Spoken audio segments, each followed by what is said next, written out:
Bonjour, bienvenue sur Je suis né 3 fois, osons la guérison. Bonjour Hervé Bonjour. Molandin.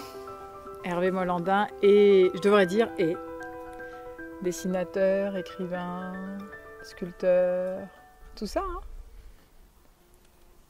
Éleveur, jardinier, Oui, ça me créateur va, ouais. de serres. Ça d'accord.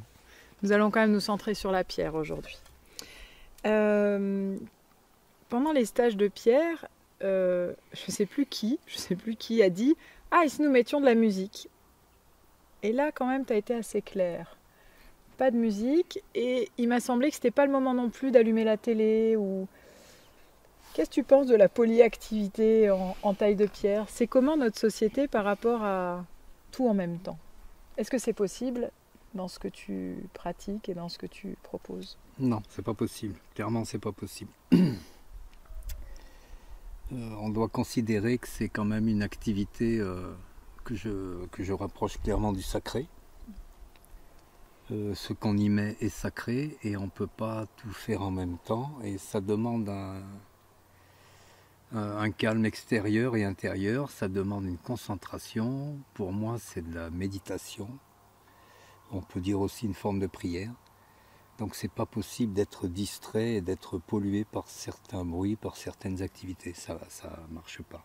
On peut faire des choses ludiques comme ça, mais là on n'est pas dans du ludique. C'est plus fort que ça. Donc non, c'est pas possible. Et alors en même temps, tu dis que tu nous proposes donc de ne faire qu'une chose à la fois. Et en même temps, j'ai l'impression que cette activité, je pensais à un enfant qui est venu en stage. Ça lui fait vraiment du bien justement de faire qu'une chose à la fois et de s'y tenir. Quelque part, ne faire qu'une chose l'a emmené encore plus loin dans cette possibilité de se concentrer, d'être présent. Et sa mère était très surprise parce qu'elle a dit il n'y arrivera pas. Oui, oui. Et en fait, étonnamment, bah si. Ben oui, parce qu'on a les ressources, sauf que les ressources, on est tellement distrait aujourd'hui dans la vie qu'on n'y a plus accès.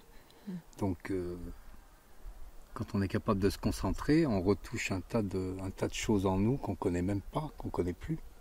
Donc, Et est-ce qu'il faut absolument se concentrer dans la sculpture? Je pense à quelqu'un tout à l'heure qui m'a dit ben j'étais pas là une seconde. oui, oui. Non, mais en fait, c'est quelque chose qu'on devrait faire dans toute activité. Alors là, on est dans la pierre, mais moi, je considère que ça devrait être le fameux travailler en conscience, c'est ça. Et y compris quand on prend un objet, quand on prend un outil, quand on prend quoi que ce soit, on est tellement plus complet, tellement plus dans le présent. Voilà, c'est quelque chose de... C'est précieux, il faut vraiment... Habiter le présent, c'est ça, c'est y être en pleine conscience. Ça veut dire qu'il faut en plus respirer pendant que je sculpte? Il faudrait, moi j'ai parfois des petits soucis ou des petits blocages ou des apnées. Et, je pense qu'avec une certaine pratique et une certaine sérénité, on y arrive. C'est pas forcément facile toujours. Donc la musique, la télé, niette. Alors moi, quelquefois, si on est à l'aise dans quelque chose, si on a une intention précise dans ce qu'on fait, je peux m'accompagner de musique. C'est assez rare. Il y a des moments où j'en ressens le besoin. C'est pas forcément du classique, ou c'est souvent des choses un peu spirituelles, ou ça peut être des mantras, ça peut être plein de... Et il y a des moments aussi dans la vie où on se lâche un petit peu et où on a la pêche et où on peut écouter des trucs. Mais ça veut dire qu'on est déjà en capacité de se tenir à son travail, on a déjà une concentration ou une maîtrise des choses qui nous permettent de déborder un petit peu. Je ne peux pas faire ça sur quelque chose que j'apprends ou que je découvre. Il faut que je le maîtrise un minimum. Merci, c'est précieux. C'était quand ce jeune homme avait posé cette question, maintenant je me rappelle, tu avais reparlé du cadre aussi. Il y avait un cadre finalement qui... Le silence, quand tu nous emmenais, enfin j'ai eu la sensation que tu nous emmenais dans le silence vivant de la pierre et ça nous posait un cadre. Ben oui, c'est toujours le retour dans son espace-cœur, le retour en soi. C'est un cadre qui nous emmène directement vers ce qu'on veut faire, qui nous recentre. Et c'est beaucoup plus compliqué si on n'a pas ce cadre. Je ne dis pas qu'on ne peut pas y arriver, mais en attendant, c'est beaucoup plus compliqué. Et on en revient au respect et au côté sacré. Parce que c'est sacré, ce qu'on produit de nous-mêmes, de nos mains, c'est sacré. Ce qu'on fabrique, c'est sacré. Est-ce que le fait d'avoir travaillé autant d'années dans les bâtiments de France au service quand même de bâtiments sacrés, qui étaient consacrés certains, est-ce que ça joue aussi sur... Oui. Alors ça joue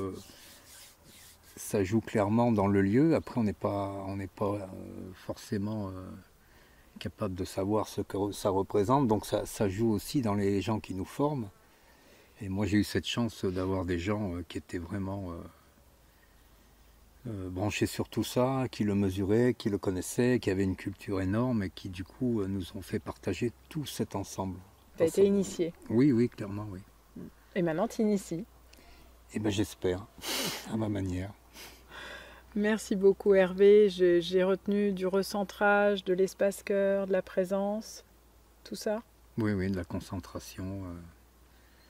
Et puis apprendre à se découvrir, à se connaître, parce que ça ouvre toutes les portes, toutes les autres portes. Je vous souhaite de continuer à vous connaître et d'ouvrir toutes les portes. Merci Hervé Molandin. Merci à vous.